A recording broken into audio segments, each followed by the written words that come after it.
I think, shall we make a start shortly? Sure. Thank you so much for joining us for our 7th week talk.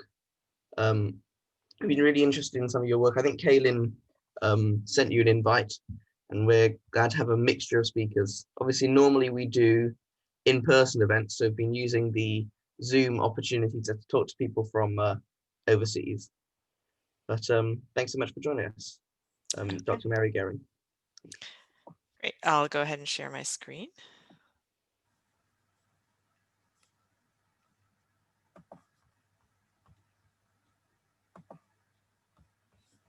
And first, just let me say thank you for the invitation. It's, of course, always really great to be invited by students to speak.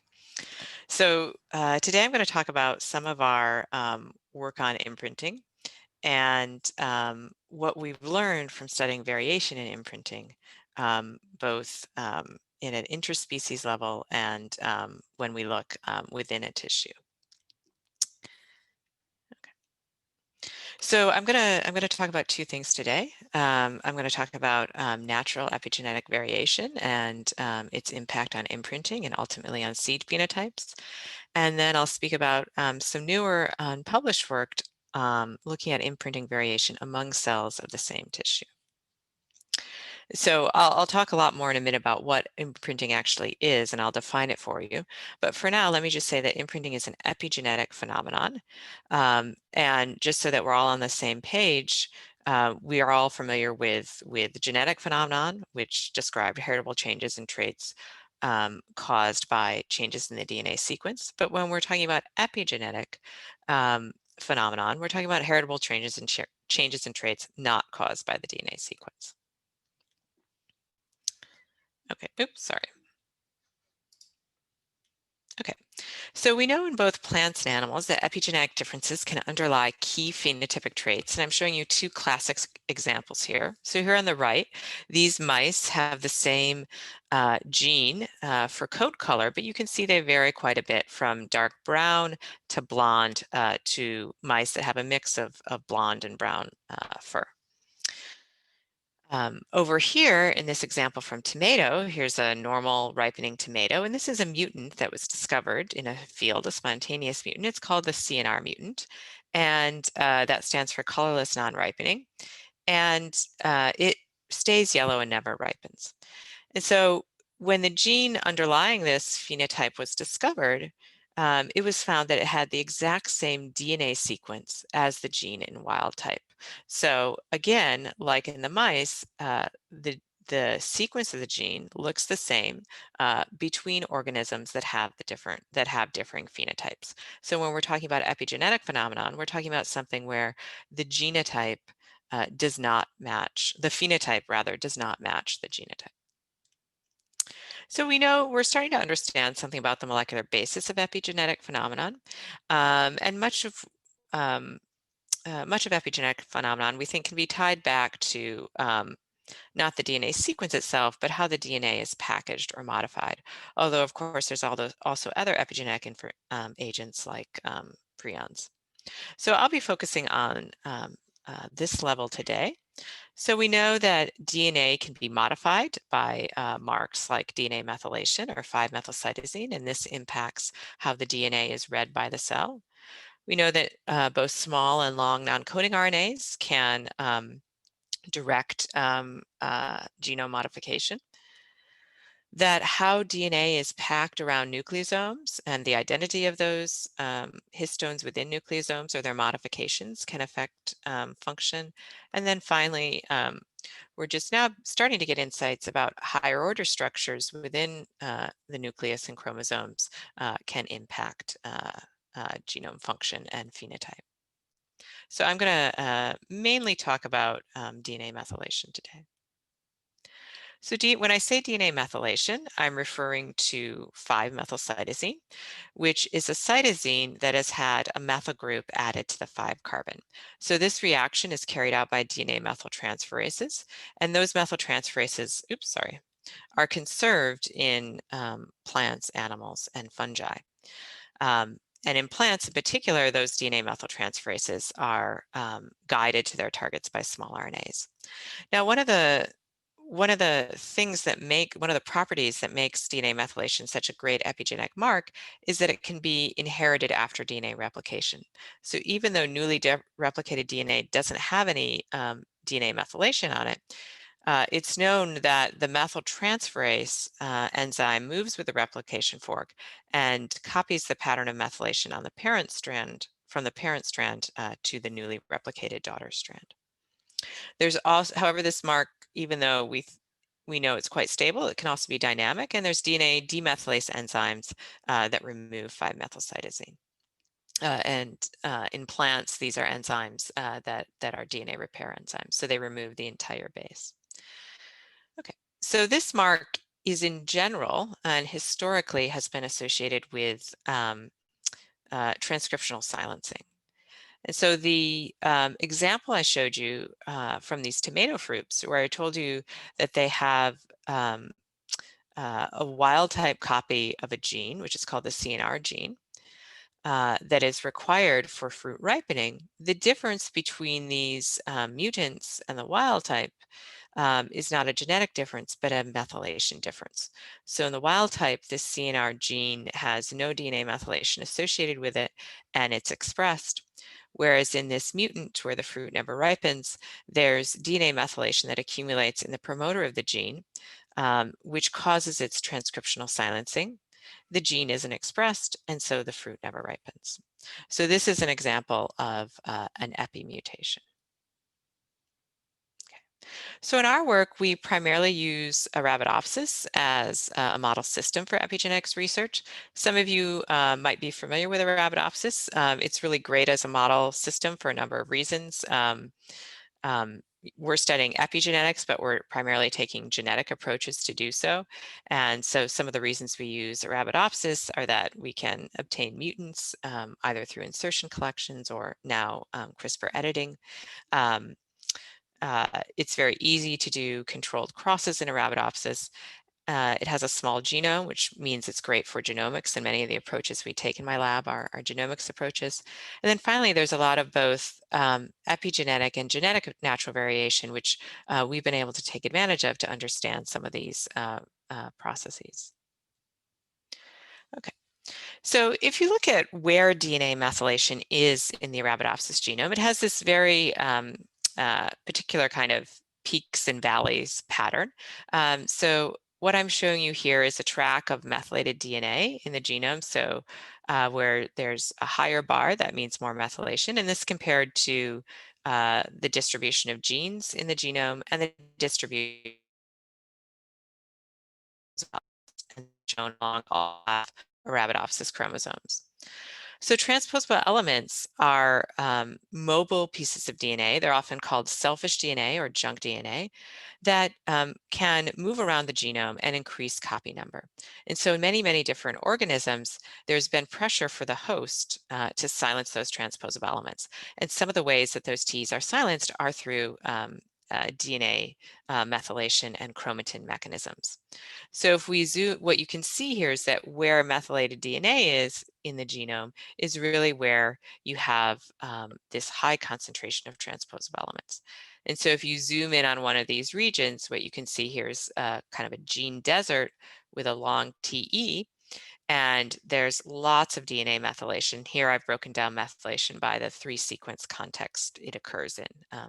CG, CHG, and what we call CHH, where H is any base other than G. However, even though most of the methylation is kind of in these pericentromeric regions, you do also find it in more gene-rich regions of the genome. And what we found really are some of the most interesting regions of the genome are these, where you have genes interspersed with transposable elements. And these are typically not long, intact transposable elements, but rather fragments of TEs that no longer have the ability to be mobile, but are still targeted by DNA methylation. And it's these sites that we tend to see in the genome as having the most potential for being dynamic at different stages of development.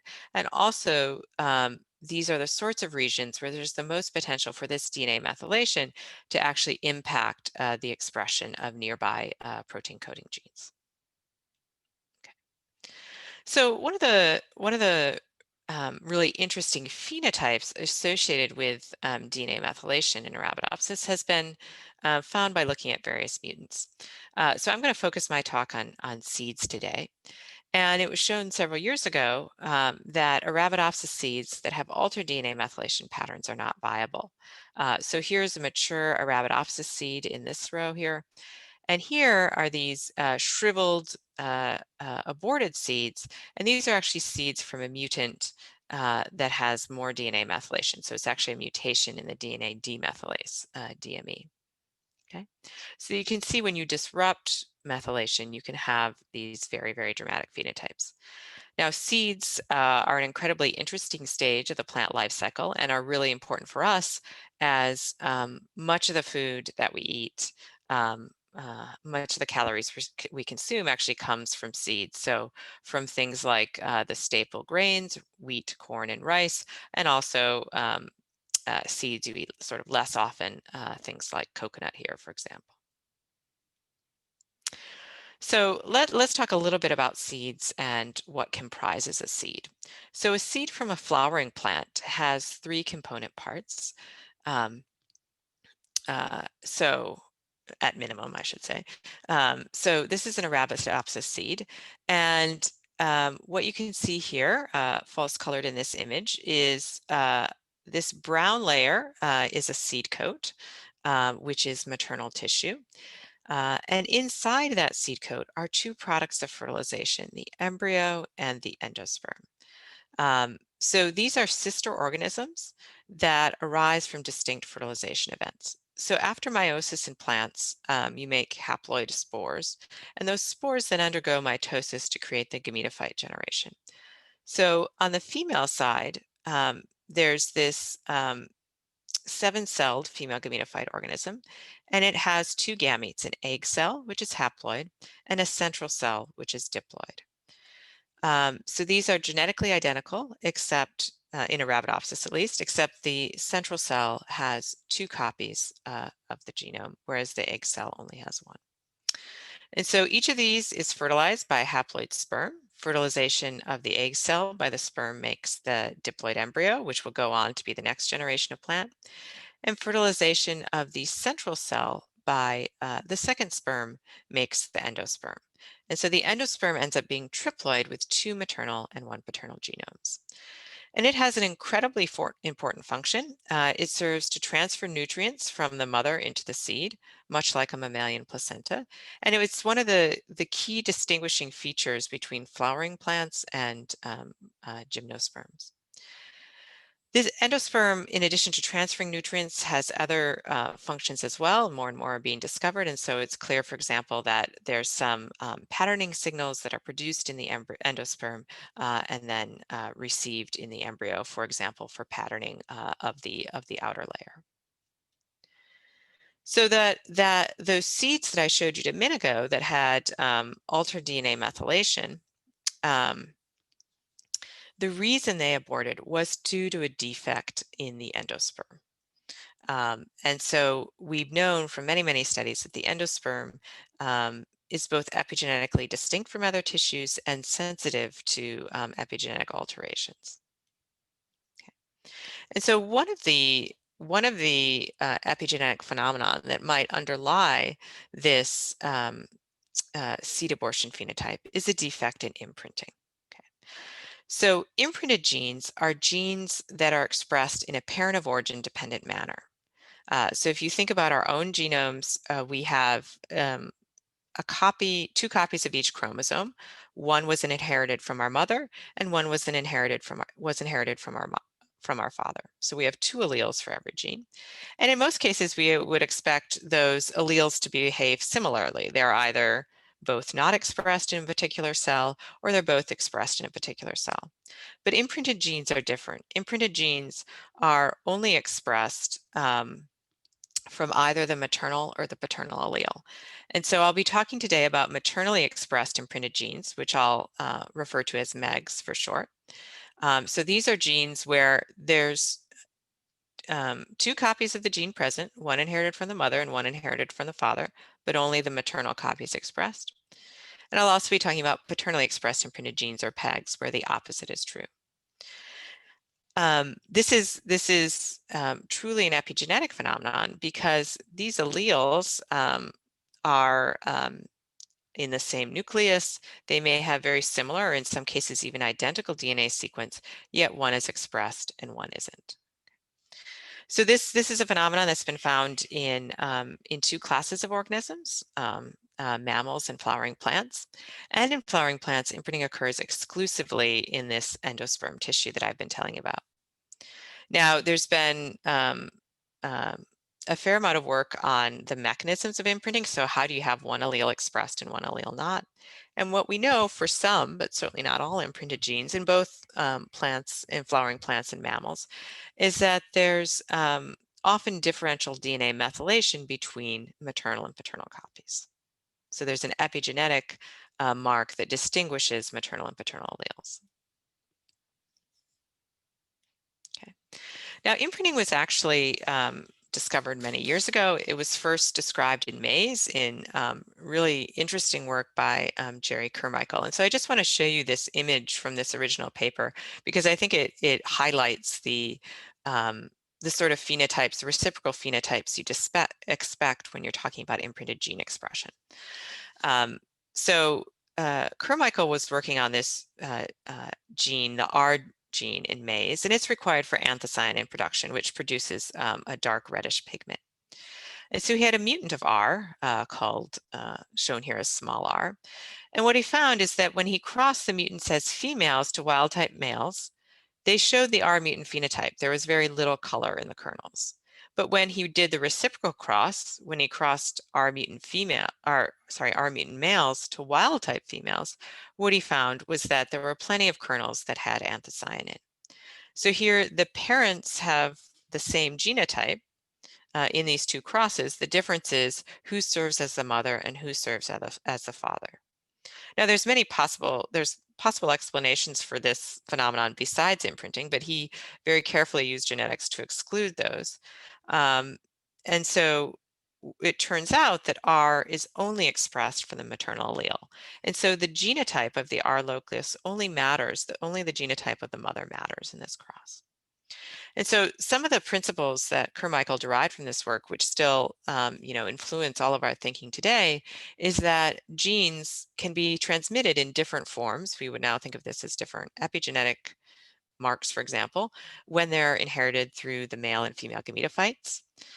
He showed that this affects specifically the central cell, or as it's also called, the primary endosperm nucleus, but not the egg cell. And it's a phenomenon that's specific to the endosperm, doesn't happen in the embryo. And moreover, you don't need to reverse this process, because the endosperm actually doesn't contribute any DNA to the next generation.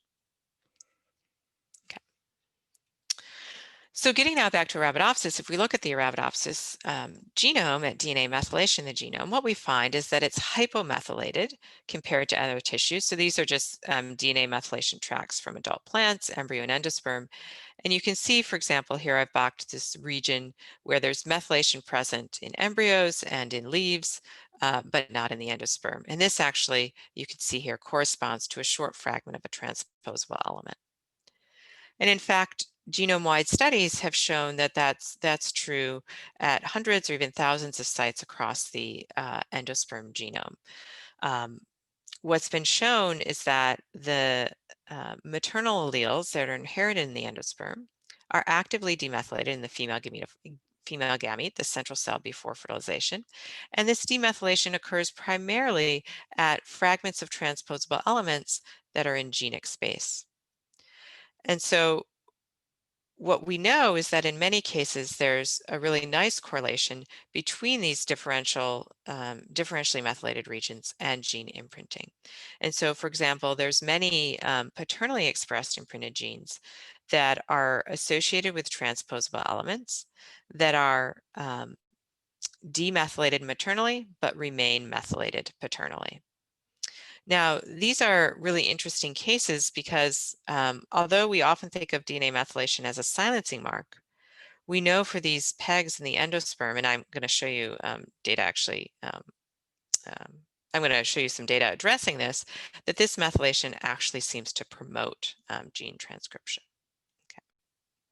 So we know the maternally inherited genome is hypomethylated, and DNA methylation is correlated with the expression of the paternal allele of PEGs.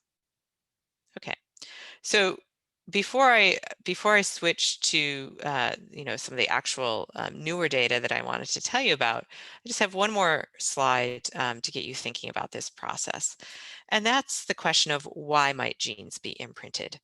This is actually a really unusual phenomenon.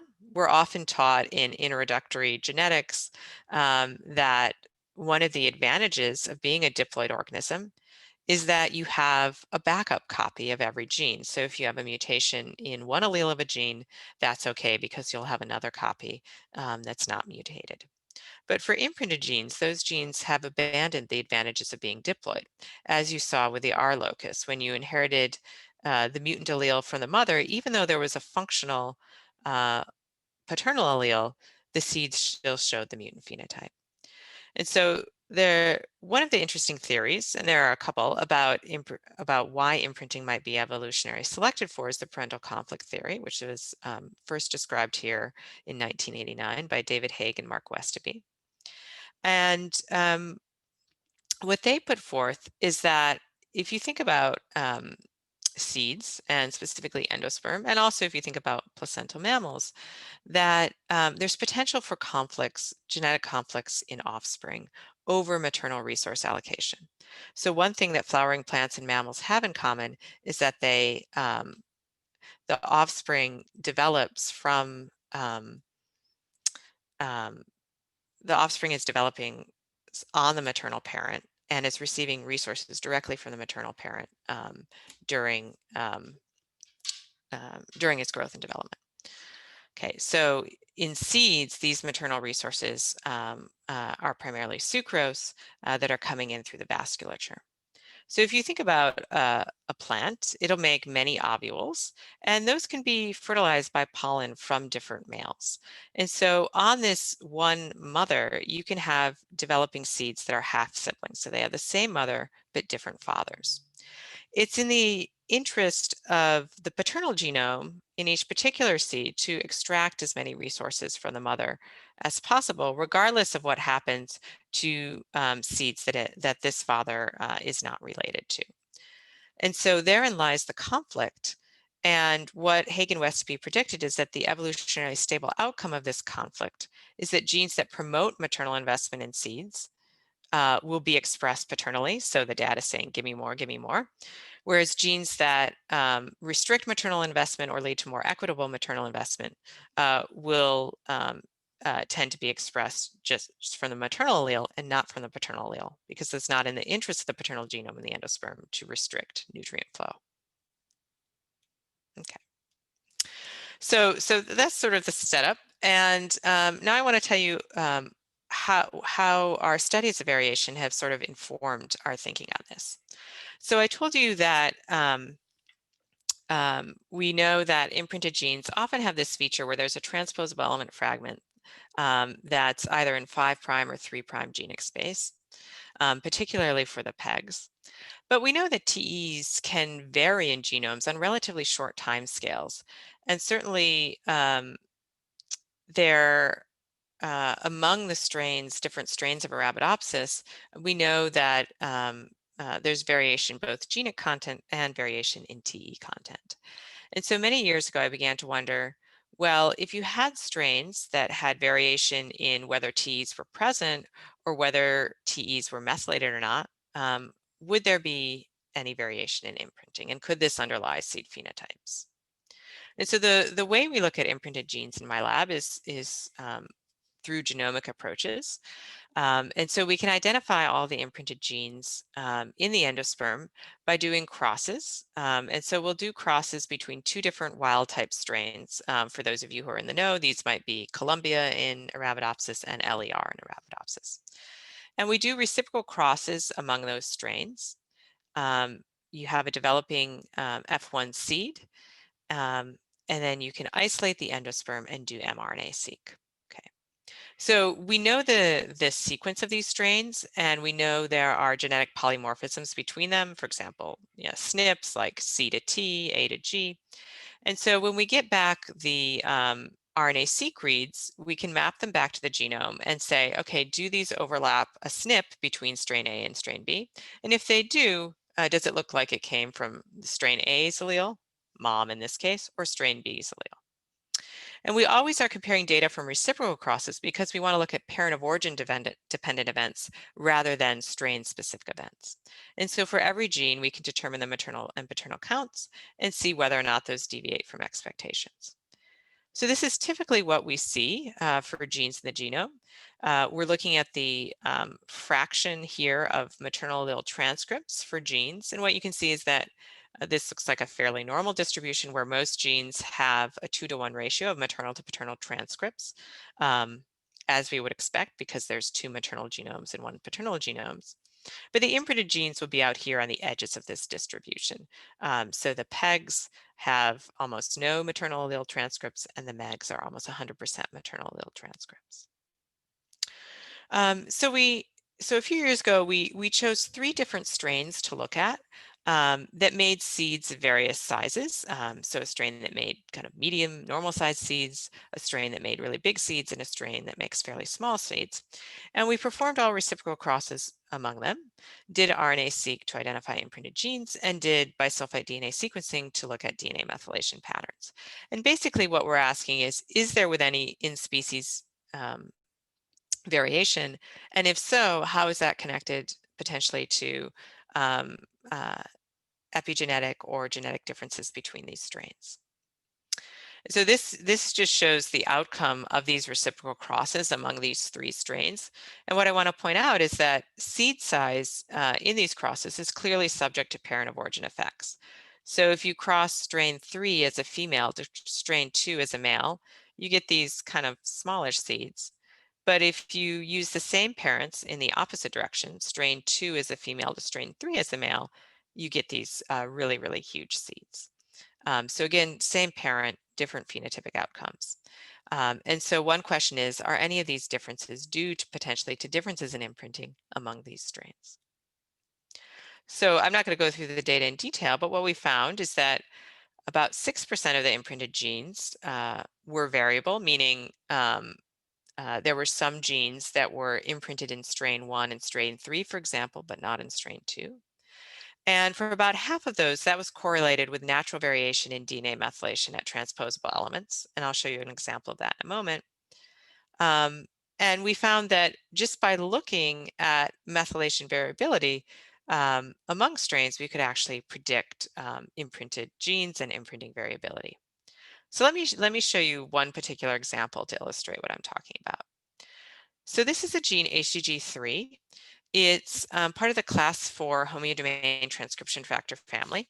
It's expressed exclusively in the endosperm. And right 5' of the gene, there's a helitron fragment, which is a type of transposable element. So this is a short sequence, only a few hundred base pairs. And if you look at the methylation data that's available from Joe Ecker's lab and others of Arabidopsis strains, you can see that there's variation here. So Arabidopsis grows around the world, and we have these really great resources on both the genetic and epigenetic patterns in these strains. So this is just looking at leaves, but what you can see is that in most strains, about 96% of them, this transposable element is pretty highly methylated. But there are some strains, about 5%, where there's no where this TE fragment is present, but there's no DNA methylation. And in fact, one of the strains, strain 2, that we used in our experiments lacked a DNA methylation at this transposable element.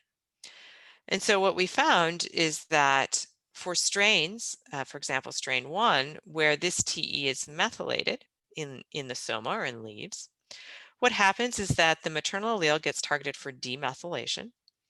And then after fertilization in the endosperm, the maternal allele is hypomethylated and the paternal allele is methylated.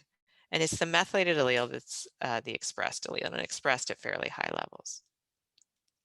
However, in strain 2, like 4% of strains, there's a very little bit of methylation here in leaves. And so then after fertilization, there's actually no differential methylation. And the gene isn't imprinted, it's expressed biallelically, but it's expressed at a very low level. And so we thought that this was a great system to actually ask two important questions about imprinting. Can we actually distinguish the contribution of genetic and epigenetic variation to imprinting at this locus? So it could be that this methylation difference actually explains the imprinting difference. But there are also genetic changes here as well. And so just looking at the methylation, that's a correlation, not causal. And we can also ask, is variable imprinting functionally significant for the seed? And so to do this, what we decided to do was try and make, sorry, I was just pointing at my screen with my finger. That's not gonna help. What we're trying to do is make strain 2 look like strain 1 in terms of its DNA methylation pattern and see whether or not that was sufficient to switch this HDG3 allele from an unimprinted to an imprinted state. Okay, so our goal is to create a methylated strain 2 allele, basically an epimimic of the strain 1 allele. And so we use this trick that you can use in plants where we know that small RNAs direct DNA methylation. So what we did was we created this construct under a constitutive promoter where we took the 5' region, the helotron fragment actually, and we put it in an inverted orientation in this construct, transformed it in plants. It gets transcribed into a hairpin RNA. And this hairpin RNA, double-stranded RNAs are really recognized by the cell as something they don't like. It's diced into small RNAs, and then those small RNAs direct methylation to the endogenous locus. And so we were able to do that in strain 2. So here's the DNA methylation pattern in wild type strain 1. In wild type strain 2, there's no methylation. And then in these inverted repeat or IR lines, we were able to nicely establish DNA methylation right at the target region. Okay, so now we have our epimimic and we can ask, is that sufficient to turn this from a non-imprinted to an imprinted gene? Okay, so in strain 1, this gene is highly expressed. It's a PEG. It's not 100% paternal allele expression. It's 78%, but that's far, far more than what you expect for a non-imprinted gene, which is 33% paternal. In strain 2, the gene is lowly expressed and is 23% paternal. And so when we added this methylation trigger, what we found is that we were able in the endosperm to turn this into an imprinted gene, that this gene was now highly expressed and 60% of the transcripts were coming from the paternal allele. So just by switching methylation alone, we were able to create an imprinted state in the endosperm. And I think one of the key things here that's not really appreciated is that what we're doing is increasing the expression of one allele. So the maternal allele is still expressed at a low level, but the paternal allele is now being expressed much more highly. And methylation appears to be sufficient to promote that expression. Okay, so does this matter? Does the variable imprinting of this gene have any impact? So I forgot to put this slide in, but I should say that when we looked at HDG3 mutants in strain 1, we saw that they made slightly smaller seeds, although it was a pretty modest phenotypic effect. And that's consistent with this gene being a PEG and thinking that PEGs may actually promote greater maternal investment and greater seed size. So if we look in strain 2, which for those in the audience who are interested is the strain CVI, where HDG3, so this is just a looking at the phenotype of the seeds by sectioning. So this is a typical seed from this strain at about 5 days after pollination. But when we when we switched HDG3 to an imprinted state, what we found is that the endosperm was cellularizing too early. So here, this embryo is about at late globular stage, and the endosperm is almost completely cellularized, whereas here, for the comparison, you're just starting to see cellularization of the peripheral endosperm. And so it turned out that those seeds ended up smaller as well. So strain 2 makes big seeds, but when you switch imprinting of this gene, you get smaller seeds. Now, this is a little bit confusing, but what we think it suggests is that seed size is being determined by distinct genetic networks in these strains. So in strain 1, we have evidence that HDG3 has a set of target genes, and we're defining those now, that promote paternal imprints, and that gives you these medium-sized seeds. But strain 2 seems to have other factors that promote paternal interest. It doesn't need HDG3. And in fact, it seems, if we think about the conflict theory, sort of more on the side of the paternal genome having an advantage in seeds because it makes very large seeds. And so now, when we've expressed HDG3, in this strain, this seems to actually antagonize paternal interests, and you get these somewhat smaller seeds. And so we're interested now in trying to figure out what are the distinct factors between these strains that are promoting paternal interest. And we have some clues maybe from gene expression data from these strains. And so what we've discovered from this study of variation in imprinting within the Arabidopsis thaliana species is that we think genetic conflict is really intersecting with epigenetic variability that exists within the population to produce a range of seed phenotypes. So we think that these naturally occurring epialleles, like HDG3, can underlie developmental adaptations. And so this allele is maintained in 2 different states within the population, methylated in most strains, but unmethylated in some, and that appears to be connected to seed phenotypes. And so we think it's really in the endosperm that the methylation status of a gene is really important, because it's in the endosperm that there is this developmentally programmed change in DNA methylation. The other thing, more peripheral, that our study suggests is that you might be able to do epigenetic engineering in pursuit of desired seed traits. So we were able to just change the epigenome and not change the genome at all. Well, we did have a transgene there, but we can actually segregate away the transgene, and the effect still persists. That you might be able to switch imprinting state and actually change seed phenotypes. Okay, so now I want to get a little bit more granular and think about variation imprinting at the tissue level.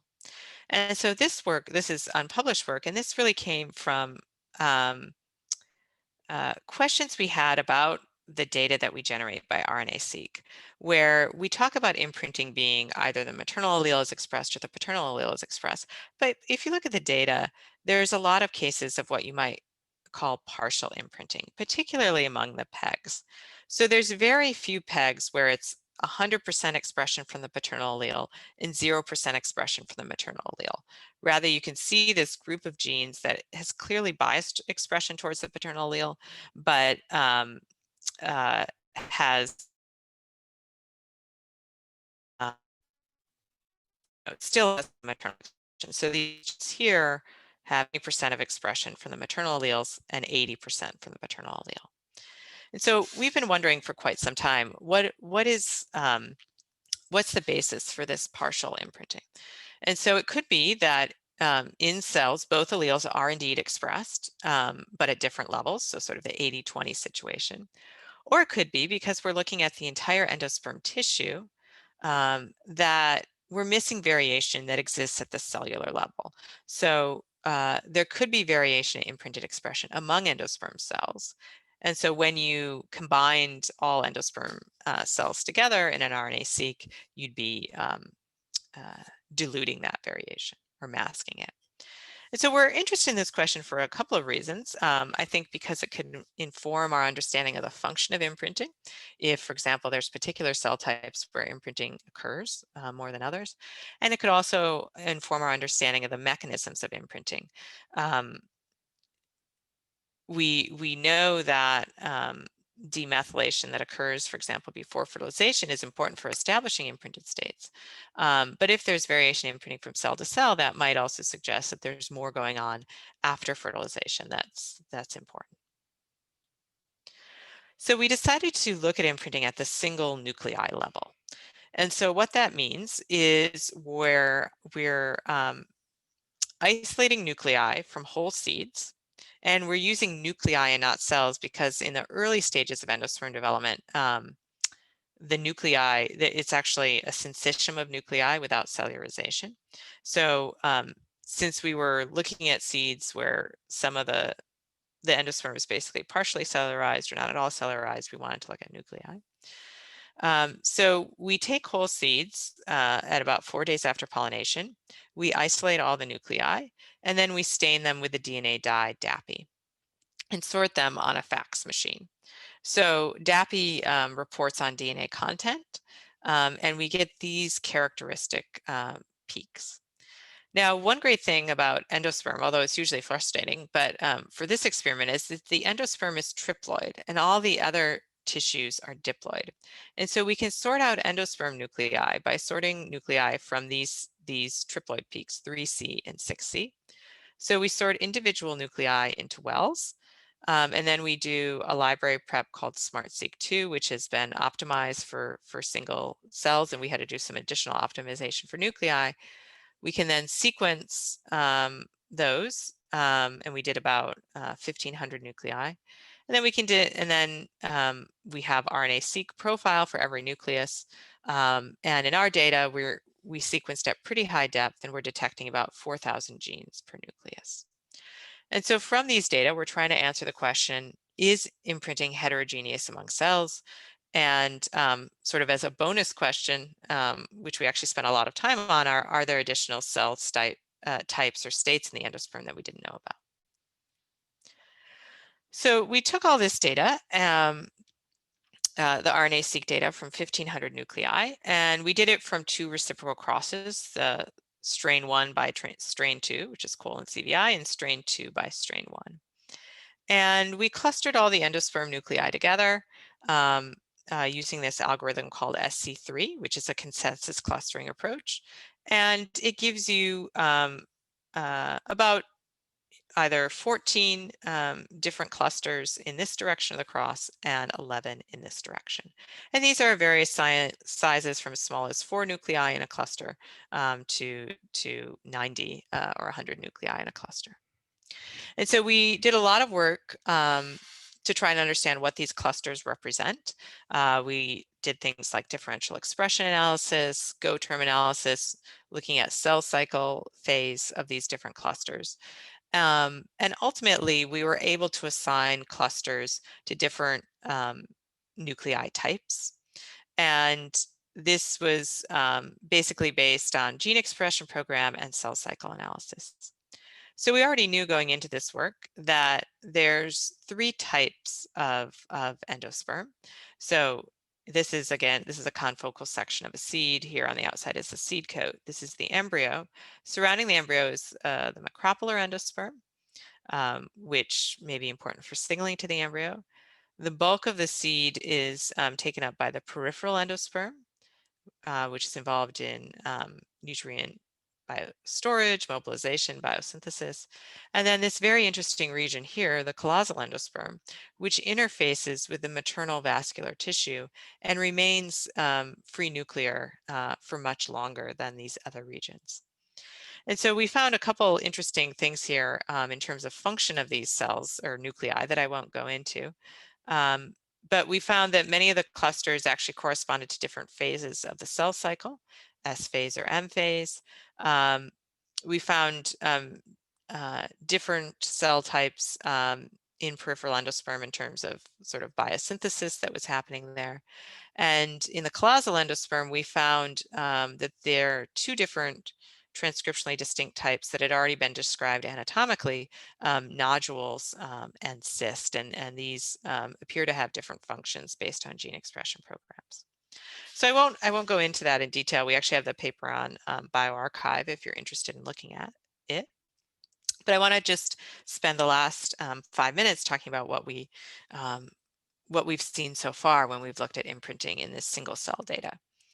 Okay, so again, our question is imprinting heterogeneous? So for example, you might have a case like in this example where 3 cells show complete imprinting of this allele. It's only expressed from the paternal allele, whereas in this other cell, expression is biallelic. Now, it's really hard to ask this question in single cells because the data is fairly sparse. So there's a lot of zeros in the data, and it's hard to know whether or not you didn't detect a read from allele because it wasn't expressed or because you just didn't catch it at the right time. And so we decided rather than that it's really impossible to say something about an individual nucleus. And so instead what we did was evaluate imprinting in these clusters that I told you about. So we're asking, in this cluster here, in cluster 1, is there any difference in imprinting in cluster 1 compared to cluster 2, for example? Okay. So first, we took a look at where imprinted genes are expressed in the endosperm. This is just looking at total expression. And when you look at the MEGs, this is a heat map of expression across these different cell states or cell types that we defined. And there's not anything particularly striking. They're kind of, expressed in all tissues. It's not like there's one particular tissue type where the MEGs are expressed. But the PEGs are a different story. We found that the PEGs, a subset of the PEGs, about half of them, are highly expressed in the chalazal endosperm, that region of the endosperm that interfaces with the maternal tissue. And so this is shown here in red in this heat map. You can see that these genes are really highly expressed in chalazal endosperm. Whereas these other genes actually are somewhat depleted. These other PEGs are somewhat depleted from chalazal endosperm and are expressed kind of in many different cell types. Now, when we look at allele-specific expression, so maternal versus paternal expression, what we find is that this higher expression of PEGs is associated with increased paternal bias. So it looks like the imprinting of these PEGs is also strongest in the chalazal endosperm, meaning there's higher expression of this higher expression in chalazal endosperm is driven by higher expression of the paternal allele. I'll just show you one example of this for a gene that fell into this category. So this is just a graph of the counts of the gene across these 14 different cell types that we defined, or cell stages. And what you can see is that this gene is most highly expressed from the paternal allele in the chalazal nuclei. But in other nuclei, there's really not that much difference. And even here in this cluster 5, the gene looks like it's not imprinted at all. Okay. And so what we're finding is that imprinting does appear to be somewhat heterogeneous, with imprinting for PEGs being strongest in the chalazal endosperm region. Now, we don't know how this cluster specific imprinting, excuse me, as we're calling it, might be generated.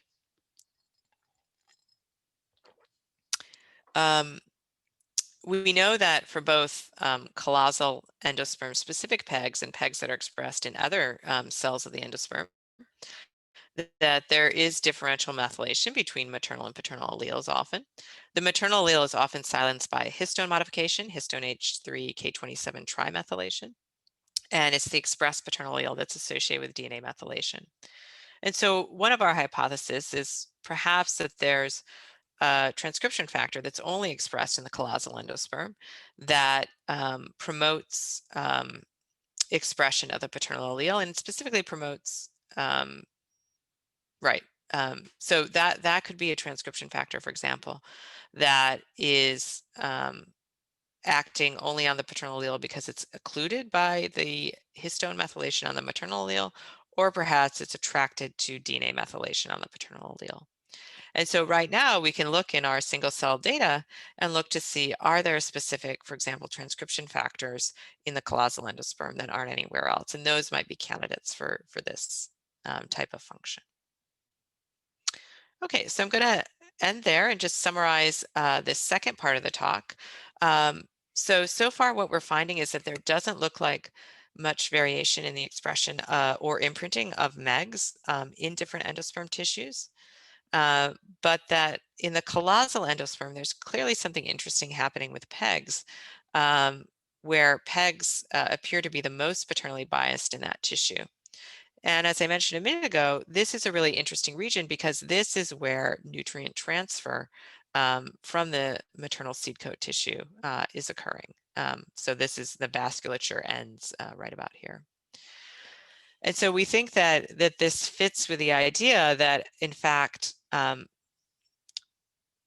this may be the region where parental conflict is fiercest at this interface between the maternal tissue and the filial tissue. And so things we want to do in the future are try to understand whether or not there's epigenetic heterogeneity in this region of the endosperm. We do find, looking at our single cell data, that there are some chromatin modifiers that are only expressed in this region and not in other regions of the endosperm. And so we're interested in pursuing that further to understand what are the changes that happen to the epigenome as the endosperm develops and in different tissues. So I'll end there and just thank the people that did the work and my funding sources. So the single cell work was mostly done by a former grad student, Colette Picard, and the work on HDG3 was from a technician in the lab, Catherine Novitsky, and a former postdoc, Daniela Pignata. Thank you.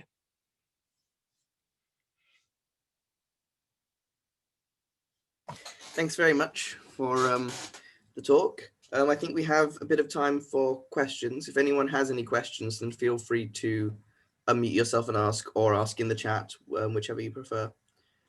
I thought I'd perhaps start with a question that I was wondering about. And I'm curious about the mechanism by which these epigenetic changes cause differences in expression. Yeah. How is it that you get these differences in methylation that lead to different expression patterns? Is it known? Yeah, it's still surprisingly unknown. I mean, we know that, for example, once you have DNA methylation at a sequence, then there are histone modifiers that specifically bind methylated DNA, like the kryptonite, which is a H3K9 methyltransferase. So it binds methylated DNA and methylates the underlying histones. And so now you then have two sort of epigenetic marks at a locus. That's generally associated with like transposable element rich regions of the genome. I think in the endosperm, it's particularly for the pegs where we find methylation is promoting expression, it's really unclear. Some things we've tried looking at is, well, perhaps that methylation is still silencing, but it's silencing not the mRNA of the gene, but it's silencing some TE transcript that would interfere with the nearby protein coding gene. We've looked at that, not exhaustively, but haven't found a lot of evidence of that just from our RNA-seq data. The other possibility is that there are, for example, transcription factors that like to bind methylated DNA, and so that might be activating. And we're trying to pursue some of that in the lab now. There was this, I don't know if you're familiar with like these DAP-seq experiments that have been done by Joe Eckers and others, where you take transcription factors in vitro and you see what sequence they like to bind to, and you can modify whether the sequence is methylated. So there were some in that data set that some transcription factor that like to bind methylated DNA, and in fact one of those is imprinted in Arabidopsis. So those are the kinds of things we're thinking about and hoping to pursue in the future more. But that's a great question. So are there particular like trends where it is promoting versus inhibiting levels of transcription, like certain tissue types or something like that? Yeah, I think a lot of it is about both tissue type and location. In the endosperm, everything's basically, as he was kind of saying before we started, that everything is always upside down in the endosperm, I think.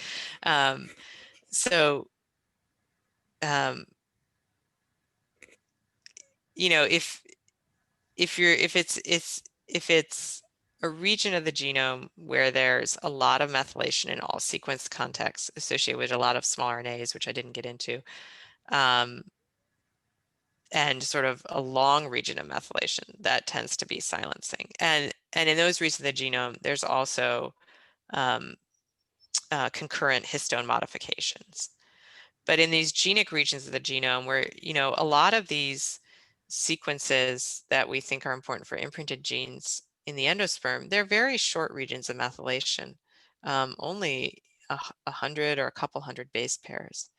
And they're dynamic. And part of the reason we know they're dynamic is because we see these tissue-specific changes in methylation in the endosperm, and also we see variation within the population for whether or not these regions are methylated. So for the PEGs, it's often a TE fragment, usually a helotron that's about 500 to 700 base pairs upstream. That seems to be associated with promoting methylation. If you have methylation right over the transcriptional start site, that seems to be inhibitory. And there are definitely a lot of MEGs, or some MEGs, that look like that. They have methylation right at the promoter. They get demethylated, and their demethylation actually leads to activation of the maternal allele. So it's more, you'd say, about where on the gene or surrounding the gene the methylation is. Yeah. Where surrounding the gene, and then also where is that gene, what neighborhood is that gene living in the genome? Thanks. It's a really interesting topic. Question from Jack in the chat. Let's see here. Are there similar mechanisms in mammals? Yeah, there are many similar mechanisms in mammals. So the difference, one of the key differences is that so in mammals, methylation is erased and then reestablished to establish, so to create differential methylation between maternal and paternal alleles. So it's differential methylation targeting that creates the difference, whereas in plants, it's differential demethylation that creates the difference. So the default state in plants is an imprinted state, and then it's the maternal allele that loses methylation. Whereas in mammals, because methylation is erased between generations, then it's the targeting of methylation to particular sites that causes the differential mark after fertilization. I would say there's been less evidence of methylation being associated with activating gene transcription in mammals, but I think that will probably also be the case there as well at some loci. So you briefly mentioned about sort of engineering the epigenome or changing that, which could change seed properties. I wonder if anyone's thought about whether that would be classed as a GMO or not, if you have engineered the epigenome and then remove the actual transgene. I think it depends what continent you're on. I don't know. I mean, if you segregated away the transgene, I would say no, that's not a GMO. But so we find in our HDG3 experiments, at least for a couple of generations, we haven't gone too far, that we can segregate the transgene and the methylation is still maintained there. Yeah, I mean, that's an interesting question. I think from a scientific perspective, the answer should be no, but that doesn't mean from a regulatory or governmental perspective, the answer will be no, they're not GMOs. I mean, it might be an interesting way to, if they do decide that those are not GMOs, it would be an interesting way to get around regulations. So rather than knocking out or overexpressing a gene genetically, you could change the epigenetic context of it and potentially do things like that. That's right.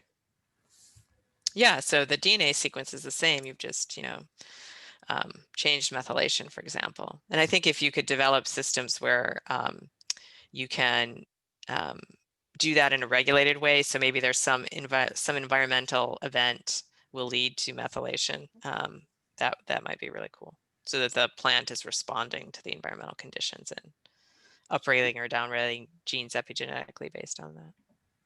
Is much work being done into that sort of thing as far as you know? Or yeah, I mean, that would mostly be happening in companies and stuff.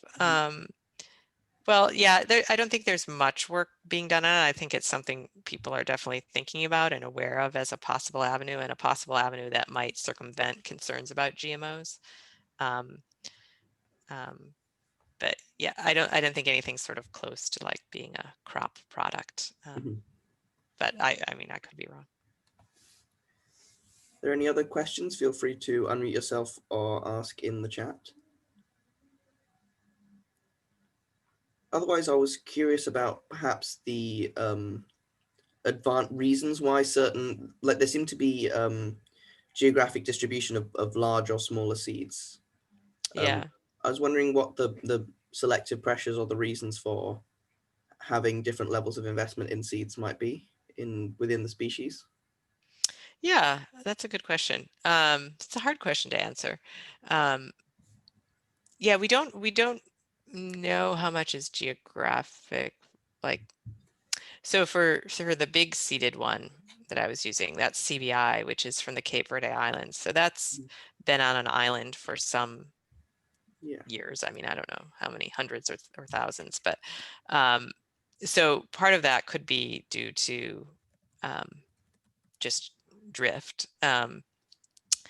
But you know, generally there's this trade-off between the number of seeds you make and how big they are.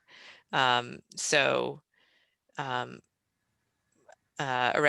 that make small seeds tend to make a lot of them, so they're your you know, and ones that make big seeds make fewer. So I would think if you're making fewer but bigger, you're providing each seed with more resources. Maybe you're in more challenging environments, or I don't know. It's I don't have a great answer to that, but it's something interesting to think about. And if we think about, like, I mean, there is some evidence that you can actually break that barrier between seed size and seed numbers. So you could make a plant with big seeds and a lot of them, which, if we're thinking about what are the applications of, you know, imprinting research to agriculture or something like that, that might be one thing to think about. Do large seeds generally have higher survival rates? You know, I think, yeah, that's what I was trying to get at. Thank you, Jack, for clarifying my thought there. I would guess yes, but I'm not, I know there is some ecological data out there, at least on Arabidopsis on that, but I don't have it at the tip of my mind at the moment. But I would think that larger seeds have higher survival rates, or, you know, survive harsh conditions better. Perhaps do you think that epigenetic changes are sort of able to happen more quickly in evolution rather than like genetic changes to that? Yeah, I mean, and there's actual evidence that that's the case. So people have done basically determined the epi mutation rate and the genetic mutation rate in Arabidopsis, and they're quite different. And so the spontaneous mutation rate, you can look at work from like Frank Johannes for this, or Bob Schmitz. I'm forgetting the numbers, but it's like probably 3 order of magnitude. The epi mutation rate, so the rate of a cytosine switching methylation state, is probably 3 orders of magnitude greater than the genetic mutation rate. I think we're just past an hour now, so if there are any more questions, then feel free to ask. But otherwise, I think we'll say thanks so much for joining us. Under normal circumstances, we invite speakers to have a formal dinner in an Oxford college, but of course, That with would the be so virtual talk, nice. if you're ever in Oxford, then feel free to drop the society an email. We'll see if we can All right. arrange All right. for a formal dinner at Oxford College. Obviously, in non-COVID times, I don't think they're That's doing right. formal dinners at the moment. No, I've never been to Oxford, so Mhm. someday perhaps. But thanks so much. It was really nice. Really enjoyed your talk, and really nice to hear from you. And So, thanks very much for inviting me, and good luck to all of you in your studies and finishing the term. and enjoy Thanksgiving. I think that's coming up Yeah, at the end of the that's week, right. isn't it? Thursday, yeah. So next week we have our last talk about 3D printing of tissues. So hope to see some of the members again then. Thank you so much. Bye.